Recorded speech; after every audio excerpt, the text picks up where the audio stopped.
একটি বেলুনকে পিন দিয়ে ফুটো দেওয়া বা ফাটিয়ে দেওয়া 1 সেকেন্ডের ব্যাপার, কিন্তু সেই বেলুনটিকে ফোলাতে সময় এবং ফুসফুসের জোর লাগে। সম্পর্ক, বিশ্বাস এবং কেরিয়ার গড়ার ক্ষেত্রে একই কথা প্রযোজ্য। বছরের পর বছর ধরে তিল তিল করে গড়ে তোলা বিশ্বাস বা সম্পর্ক একটি মাত্র রাগের মুহূর্ত বা একটি ছোট্ট মিথ্যায় নষ্ট হয়ে যেতে পারে। গড়া খুব কঠিন, কিন্তু ভাঙা খুব সহজ। তাই সম্পর্কের সুতোটি খুব সাবধানে ধরুন।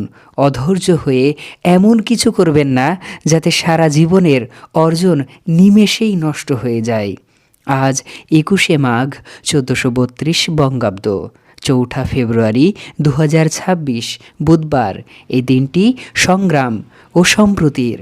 বিশ্ব ক্যান্সার দিবস আমাদের শেখায় মারণ রোগের বিরুদ্ধে লড়াই করার সাহস, আর আন্তর্জাতিক মানব ভ্রাতৃত্ব দিবস বিশ্বজুড়ে শান্তি ও সহাবস্থানের বার্তা দেয়।